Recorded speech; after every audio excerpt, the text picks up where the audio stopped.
y bienvenidos a otro podcast de Crianza Segura con las psicólogas Mónica Berrocal y Diana Castro. Muchas gracias por acompañarnos hoy y hoy vamos a hablar de un tema muy importante que tocamos un poco la vez pasada, que es todo lo que tiene que ver con la comunicación en línea, o sea, el riesgo que existe para los niños por apps, juegos y otro montón de cosas donde ellos tienen alguna forma de comunicación.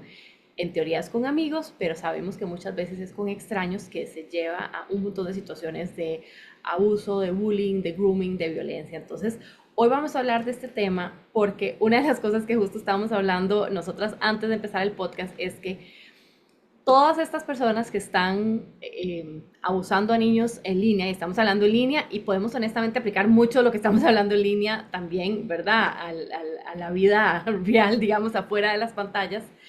Pero es que ellos tienen un plan y por eso es que nosotros estamos tan motivadas de reunirnos todos los meses y hablar de estos temas, porque las personas que están en línea y en el mundo planeando, ¿verdad? Abusar niños, generar situaciones de violencia, ellos tienen un plan, o sea, ellos manejan 20 horas para encontrarse con un chiquito, tienen manuales de hasta 200 páginas de cómo hacer los procesos de grooming. Entonces, parte de lo que estamos nosotros muy inspiradas es a nosotros ser todavía más proactivos y estar todavía más informados y estar más preparados para defender a la niñez, para que cuando todas estas estrategias de abuso se traten de implementar, nosotros ya tengamos más bien un escudo protector.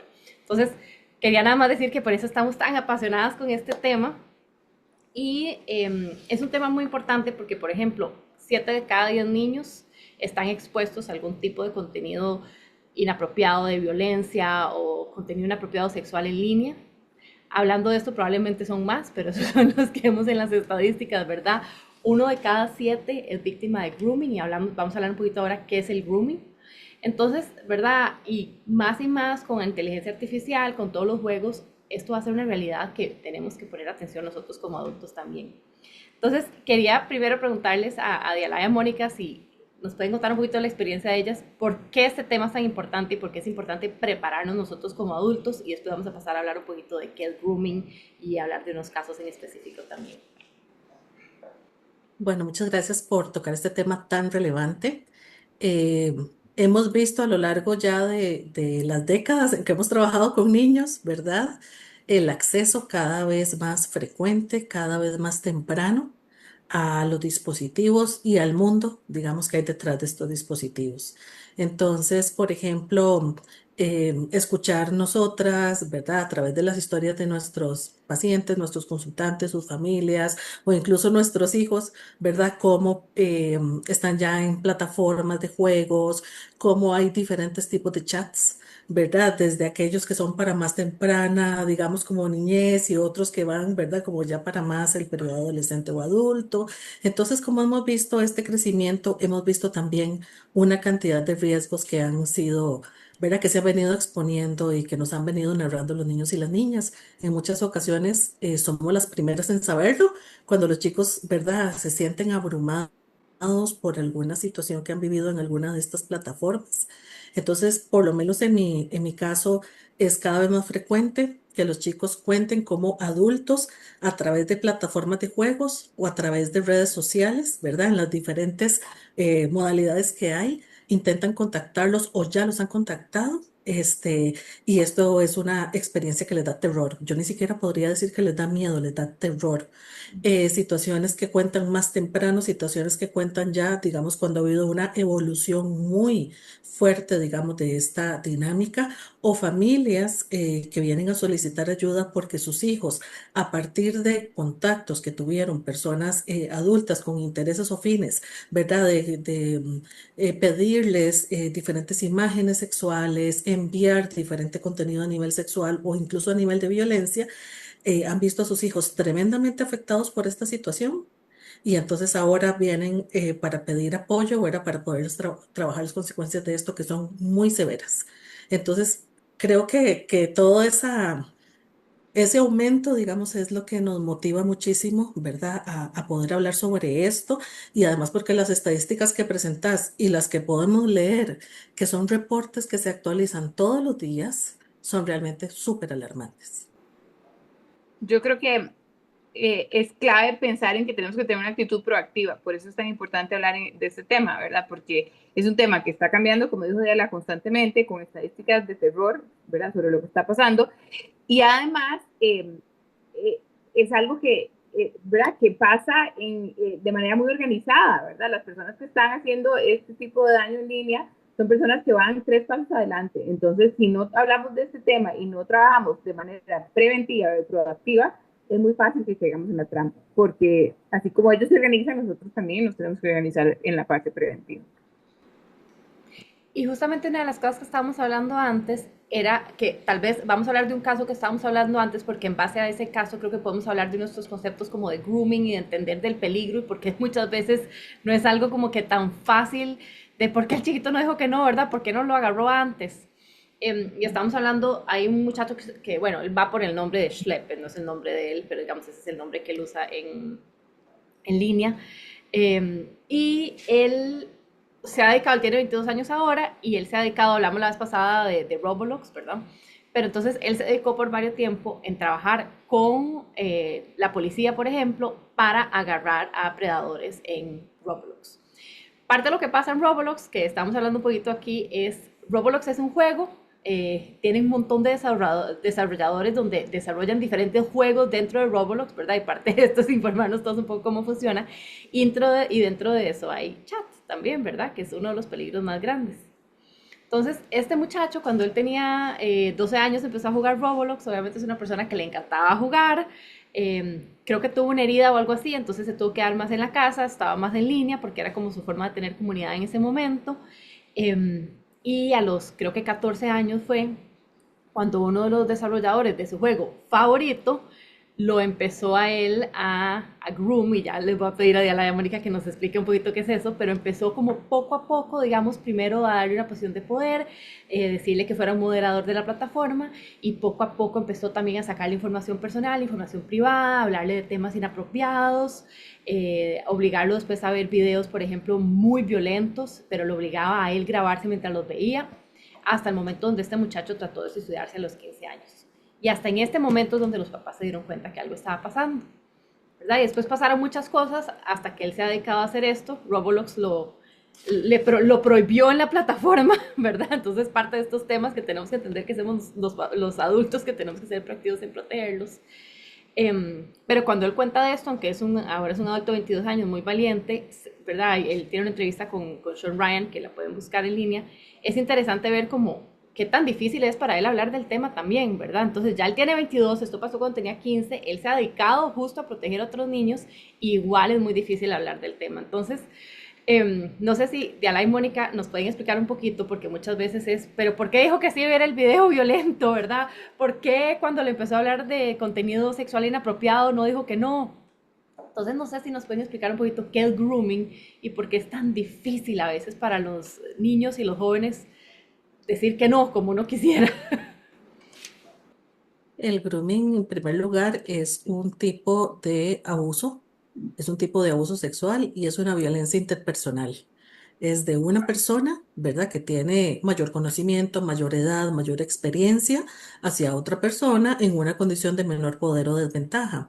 Entonces, una persona que hace grooming realiza prácticas em, de ganar la confianza de manera progresiva de niños y niñas a través, o de personas adolescentes, por supuesto, a través de plataformas, a través, por ejemplo, de aplicaciones, de juegos en línea, de chat de mensajería, etcétera.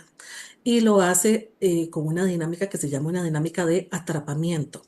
Entonces, en esta dinámica de atrapamiento empiezan tal vez por engaños, empieza de una manera, a ver, a ganarse la confianza de la persona menor de edad y de una manera progresiva ir recabando información de esta persona menor de edad, ¿verdad? Para generar luego posiblemente una amenaza en esta situación, y hay diferentes maneras en que uno lo ha podido observar, ya sea que el adulto empiece a hablar con contenido sexual, empiece a decir frases, empiece, por ejemplo, a hablar de esta manera, o solicite fotografías o envíe fotografías o cualquier práctica que tenga algún contenido sexualmente abusivo hacia esta persona menor de edad.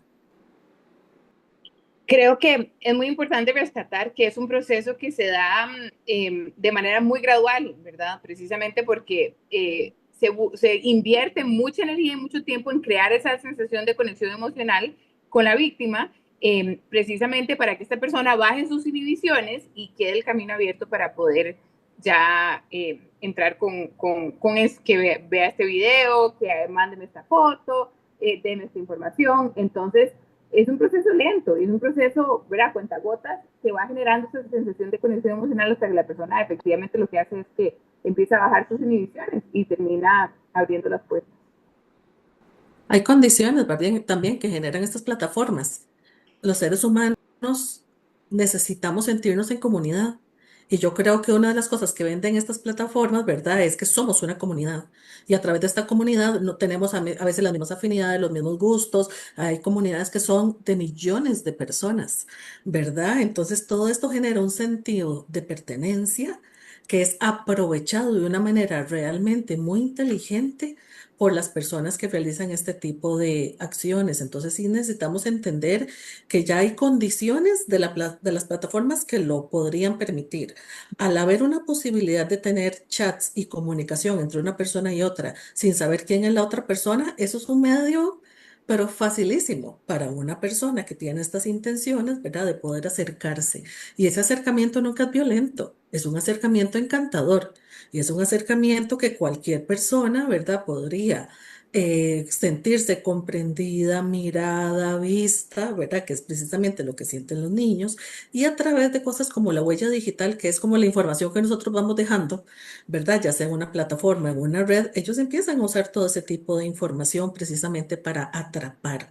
Entonces, hay condiciones. Yo diría que tanto estructurales, ¿verdad? Como de las mismas plataformas y de la misma dinámica que se gesta en el uno a uno, eh, que permite que esto realmente sea un trabajo muy bien planificado, muy bien analizado. Y si lo vemos desde un punto de vista externo, ¿verdad? Está muy efectivo, lamentablemente, para atrapar niños y niñas o personas adolescentes que tampoco nosotros necesitaríamos tener todo el tiempo en un estado de alerta. Es que se están divirtiendo, están jugando, están compartiendo con otras personas. Y si bien tenemos que ayudarlos a despertar esa alerta, estar jugando y estando todo el tiempo vigilando lo que está pasando es hasta fisiológicamente muy complejo, que uno tenga las dos cosas al mismo tiempo. ¿Verdad? Entonces es importante que ese acercamiento es estratégico porque es a través de este sentimiento de comunidad y pertenencia de los gustos y afinidades de los chicos, pero luego se va convirtiendo en algo tremendamente perverso, ¿verdad? Y muy, muy complejo, incluso como de descifrar para cualquier persona.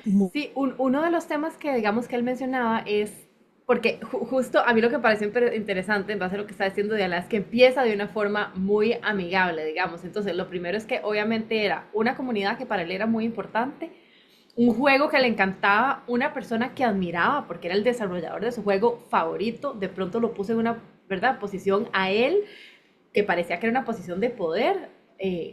Quiero que usted sea el moderador de mi grupo. Una de las cosas que le explicó que es muy interesante, que yo creo que se relaciona a lo que Diana estaba hablando también, es que él le dijo a él que mintiera de la edad. O sea, que él dijera que era mayor que la edad que tenía en ese momento, que creo que tenía 14 años.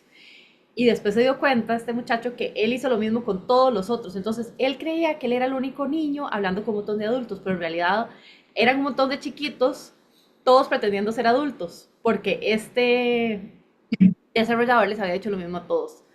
¿Verdad? Y es como algo poco a poco. Entonces, uno es parte de una comunidad, es algo que uno admira y fue poco a poco como que, por ejemplo, creo que este muchacho en algún momento le preguntó como, ay, ¿estaba hablando con quién? Y entonces el desarrollador le empezó como ya a hablar un poquito de contenido explícito sexual, como, ay, sí, estábamos haciendo X y Y cosa en línea, ¿verdad? Entonces él ahí dijo, yo ya me empecé a sentir incómodo, pero en parte yo fui el que pregunté, que es verdad, de qué estaba hablando, y como que fue como tan rápido, después cambió de tema, como que fue difícil agarrarlo, pero eso fue creciendo, creciendo con el tiempo hasta que él terminó teniendo que ver un montón de cosas súper feas y grabarse para que probara que lo estaba haciendo. Eh, ¿Verdad? Hasta el momento que ya le encontró que la única salida era suicidarse, porque, o sea, no podía decirle a nadie, sentía que estaba atrapado, entonces, no sé si nos pueden hablar un poco más como de ese sentido de atrapamiento que estaban hablando, o sea, ¿qué es eso para los jóvenes y cómo podemos nosotros como adultos como romper esa barrera para que sientan que no están atrapados y que hay algo que se puede hacer al respecto. Hay una, em, o sea, este mecanismo que utilizan las personas que abusan de esto es entre vos y yo, es decir, de igualar las condiciones, ya no es una relación de poder, ¿verdad? Vos también has dicho mentiras, vos también no has contado esto, por ejemplo, o sea, hay diferentes maneras, ¿verdad? Vos también sos culpable de esto. Yo tengo información tuya que puede ser comprometedora. Yo tengo en mis manos, por ejemplo, información tuya que puede ser riesgosa si yo la publico. Vos hiciste también. Entonces se incrementan los sentimientos de culpa, ¿verdad? Se asume una responsabilidad que no es tal, que está totalmente como sugestionada por medio del engaño y la manipulación por las personas que abusan. Y imagínense una persona menor de edad sintiendo esta amenaza. Es absolutamente abrumador. Yo no tengo ni idea como un niño, como una persona adolescente qué hacer con esto si no he tenido previamente información al respecto. Si no me han dicho ya, ¿verdad? En otros momentos, que es que esos son los mecanismos que utilizan estas personas. Entonces, es muy importante, digamos, que nosotros conversemos con los niños sobre cuáles son los métodos que utilizan las personas que abusan, qué es el atrapamiento, qué es el engaño, qué es la manipulación, porque teniendo esa información, para los niños puede ser más fácil identificar cognitivamente, pero además en su cuerpo, porque esto me hace sentir incómodo, me hace sentir mucho miedo, ¿verdad? Porque todos los canales tenemos que utilizarlos para que ellos logren identificar esto, como lo hemos hablado en otros podcasts, ¿verdad? Va a ser importante para, a mí me dijeron que me podían engañar, a mí me dijeron que me podían decir que iban a usar mi información y me dijeron que me iban a hacer sentir culpable. Y al tener estos elementos, pueden ser realmente puntos de apoyo para que haya una revelación de las cosas que están sucediendo. Una manera también de entender esto como el adulto, para poder trabajarlo mejor con los chicos, es pensando en ejemplos de nosotros como adultos de que se pueden parecer al grooming. A mí a cada rato me pasa que llegan mensajes, me llegan mensajes al teléfono como que alguien dice, alerta, están estafando de esta manera, empiezan a decirle a uno esto y después lo manda a uno a que hacer clic en un link para que uno ponga la tarjeta y le roban la plata, ¿verdad? No sé, creo que todos o la mayoría podemos pensar en este tipo como de mensajes que nos han llegado y a veces uno ve las cosas y uno dice, bueno, que dice que me advirtieron porque yo hubiera caído, ¿verdad? Creo que ninguno de nosotros estamos inmunes a caer en estas trampas, como adultos inclusive, con más experiencia, más conocimiento, más colmillo, ¿verdad? Y esta información nos sirve para prepararnos, porque donde uno dice, ay, que de la municipalidad tal lugar está mandando un link, no sé qué, a mí ya me han llegado esos links, una cosa de los correos que le mandan una cosa que tienen un paquete y que hay que hacer un clic, a mí me han llegado esos mensajes y ya yo por haber leído la información no he hecho clic en los enlaces, pero no, me pregunto si tal vez yo hubiera dicho, ay, qué raro, voy a ver qué será eso, ¿verdad? Si yo nunca hubiera sabido que esto pasa o alguien me hubiera advertido. Entonces, pensemos en nosotros como adultos, lo que nos pasa en nosotros para poder entender cómo eso funciona en los chicos. Con más razón ellos van a ser vulnerables a estas cosas.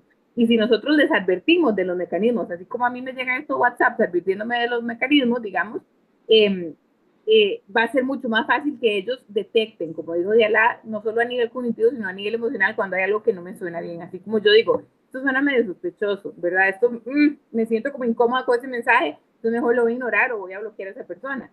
Entonces sí, creo que esa es una manera de entenderlo para uno hacer lo mismo con los chicos, de la importancia de hacerlo preventivamente y educarlos en estos mecanismos para de manera proactiva para prevenir que caigan estas trampas porque están diseñadas para caer, así como están diseñados esos enlaces que me llegan a mí para que yo haga clic y me roben mi plata, ¿verdad?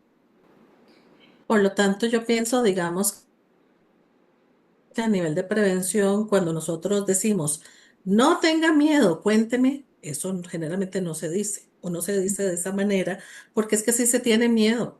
Ujú. Entonces, cuando nosotros hablamos de la realidad, va a ser más fácil para los niños reconocer. Y cuando, ¿verdad? Lo hemos dicho también en otros momentos, aunque tengas miedo, aunque te digan que hiciste algo malo, aunque te digan que esta información es demasiado peligrosa que salga, por ejemplo, a la luz, aunque te digan que a mí me van a lastimar y me van a hacer daño y que tienen información mía, ¿verdad? Entonces pongámosles todos esos escenarios, aunque todo eso suceda, son las formas que ellos utilizan para que los niños o las personas guarden silencio, ¿verdad? Para ellos no ser descubiertos, pero quiero que sepas que aunque te digan eso y aunque sintas muchísimo miedo, yo voy a estar para apoyarte, para cuidarte y para protegerte. Entonces les ampliamos, digamos, como ese rango de posibilidades de revelación que no sean solamente, digamos, si pasa esto, haz esto, ¿verdad? Porque no, porque como es tan complejo, ¿verdad? Y es tan profunda esa dinámica, es mejor, creo que tengamos ahí como diferentes posibilidades para que ellos tengan mayor, ¿verdad? Como mayor certeza o alguna idea que nos pueden llegar a revelar. Y yo creo que parte de esto es que pasa en un segundo, o sea, en un segundo en estas plataformas se da la interacción y de pronto le cambia la realidad totalmente al niño, o sea, de pronto están en una situación totalmente desconocida sin saber cómo manejarla. Y una de las cosas interesantes que mencionaba una de las personas del equipo de World Hog es que había escuchado a una profesional decir que invitaba a los papás a meterse a estas plataformas. O sea, no solo estudiamos sobre las plataformas, métanse, hagan un account, digamos, para que entiendan qué es el mundo de los niños en eso. Y dice el ejemplo de una mamá que se metió a, no sé si fue Roblox o otra de las plataformas, y dice que entre los primeros 5 minutos de estar jugando la plataforma, como si fuera un chiquito de 13 años, o no me acuerdo, estaba en un cuarto donde los mensajes que le decían eran mate a su mamá, mate a su mamá.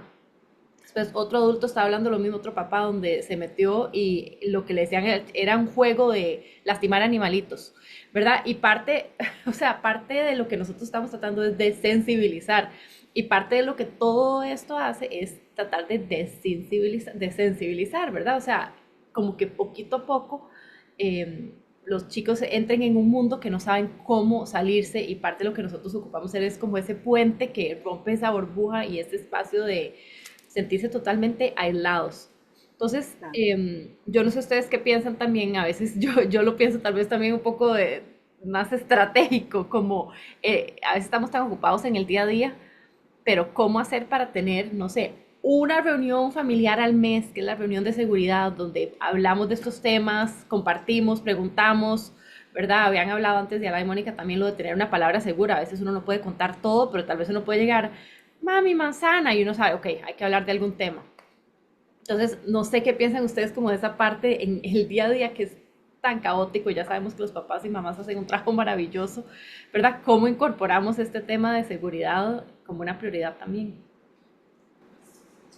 Em, es que digamos, uno de los mayores éxitos del acompañamiento en los chicos, ¿verdad? Que además va a ser progresivo.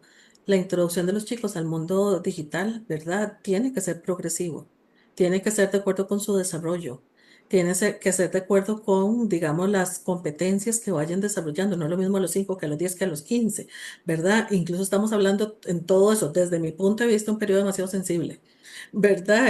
Realmente hasta la adultez uno tiene como las competencias para manejar muchas de las cosas, porque también de lo que sucede en este mundo, ¿verdad? Del internet es bastante abrumador y a veces tampoco los adultos, ¿verdad? Necesariamente hemos aprendido cómo navegarlo de la mejor manera. Entonces, conforme los chicos se van desarrollando, necesitan ir recibiendo nuestro acompañamiento y es muy importante que nosotros sepamos que ese acompañamiento implica en muchas ocasiones navegar con ellos, conocer qué es lo que están haciendo. Entonces sí necesitamos dedicar tiempo, sí necesitamos hablar de eso preventivamente, pero cuando empiecen a tener los primeros ingresos, por ejemplo, los primeros accesos, muchas veces es a través incluso de los dispositivos de los padres, y en ese sentido acompañar, porque ¿qué es lo que uno ve? Préstame el teléfono. Y entonces, mientras uno como papá, por ejemplo, está haciendo algo del trabajo en una hora libre, etcétera, entonces el niño está con el dispositivo, ¿verdad? Esa escena es de todo el tiempo, porque este mundo, los adultos y todas las demandas que tenemos y el trabajo, etcétera, puede ser que se utilice hasta eso como una, ¿verdad? Supuesta herramienta. Entonces sí hay que navegar con ellos, sí hay que estar con ellos en muchas de estas plataformas. Se puede, no solo para este tema de seguridad, sino para otros temas, tener reuniones, se recomiendan semanales, vos decís mensual, ¿verdad? Pero en muchas ocasiones 10 minutos, 15 minutos semanales pueden marcar la diferencia.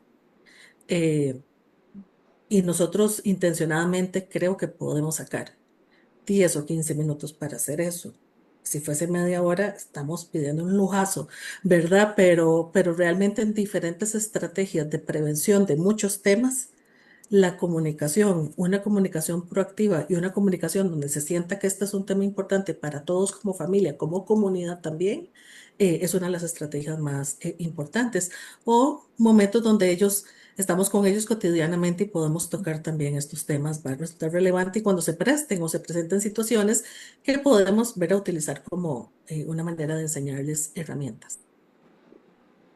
Exacto. Yo creo que sí, la cotidianidad ofrece muchas de estas oportunidades, las cenas, desayunos, almuerzos en familia, los ratitos que esperamos antes de una cita médica, una actividad, ¿verdad? El tiempo inclusive es hasta en el carro, ¿verdad? En donde realmente tengamos como el propósito de usar esos espacios para hablar de temas complicados. Como papás, además, ¿verdad? Si nos enteramos de algo, leemos algo, escuchamos un podcast, nos llegó el correo mensual de World Hug, ¿verdad? Donde salen todos los temas que se trabajan ese mes y todo, aprovechar, leerlo y decir, bueno, esto lo voy a comentar con mi hijo, con mi hija, ¿verdad? A veces también pasa como, por ejemplo, una oportunidad que yo uso mucho con mis hijos son los libros que ellos están leyendo y que yo leo para hablar de diferentes temas en general, y a veces hay temas en donde pasan cosas en donde algún niño se mete en problemas, algún chico le pasa, ¿verdad? Entonces yo aprovecho, bueno, ¿qué piensas de eso? ¿Cómo harías si en tu vida esto pasa? Entonces también aprovechar las experiencias que ellos ya tienen y que ellos comentan como para uno poder llevarlos a ellos a imaginarse escenarios en donde podemos practicar la prevención, ¿verdad? No solo en este tema, sino en muchos temas en general, pero pensando en este tema, también cómo podemos llevar a los niños, usar esto como una manera de reflexionar sobre cómo vamos a prevenir temas de seguridad, ¿verdad? Creo que también es importante que como papás y mamás reflexionemos mucho sobre nuestras prioridades con nuestros hijos, ¿verdad? Y estemos nosotros en el lado correcto, porque muchas veces podemos terminar tomando decisiones por ellos o dando ciertos permisos o evitando hablar de ciertos temas porque tenemos como prioridad que nuestros hijos no se queden excluidos de jugar, juegos en línea, que no se queden excluidos de participar en ciertas actividades virtuales. Y a veces podemos poner como prioridad eso y sacrificar la seguridad de los chicos. Entonces también creo que una estrategia preventiva importante es que estemos como adultos haciendo esa constante reflexión, ¿verdad? De qué estoy dispuesto a sacrificar y qué no, ¿verdad? Y si voy a estar del lado correcto de la protección o no, ¿verdad? Porque es muy difícil, nosotros queremos lo mejor para nuestros hijos y a veces podemos poner como prioridad cosas que los exponen a peligros. Y a veces protegerlos implica hacer algunos sacrificios y eso no es fácil, pero si hacemos esa reflexión y estamos muy convencidos de dónde están nuestras convicciones, las decisiones se vuelven muy fáciles de tomar y comunicárselas a nuestros hijos con seguridad. El uso, puede ser muy paradójico, el uso del teléfono como una herramienta de seguridad, porque es una herramienta para que nos comuniquemos, para que nos digamos si hay una emergencia, para localizar a los chicos en caso de X, Y o Z, y se utiliza como una manera, digamos, de propiciar una comunicación supuestamente más fluida entre la casa y los niños, que es un elemento de seguridad en nuestro país, digamos, en Costa Rica, que se prohibieron los teléfonos en las escuelas y colegios, ¿verdad? Especialmente en los colegios, que eran donde más problemático. eh, la principal mención de los padres de familia, la principal preocupación es cómo voy a localizar a mi hijo en caso de una emergencia. Entonces, el teléfono ha sido utilizado como un medio de seguridad, pero es un medio de exposición. ¿Verdad? ¿Por qué? Porque hay personas que en el anonimato y en la posibilidad de las plataformas han encontrado, ¿verdad? Un espacio idóneo para acercarse, para atrapar y para lastimar.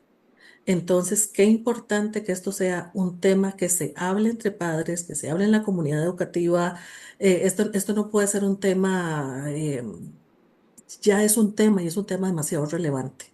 Entonces necesitamos hablar sobre esto, reflexionar sobre nuestros miedos como padres, ¿verdad? Como Mónica perfectamente lo dijo, es que todos los chicos tienen y como el mío no va a tener, ¿verdad? Que es una de las cosas que uno escucha frecuentemente, pero Pero lo que por un lado estamos pensando que es un beneficio, por el otro lado se está convirtiendo en una situación de extremo riesgo, ¿verdad? No propiciado por nosotros para nada, pero es que hay personas que lo utilizan y lo utilizan para eso, para lastimar y para atrapar.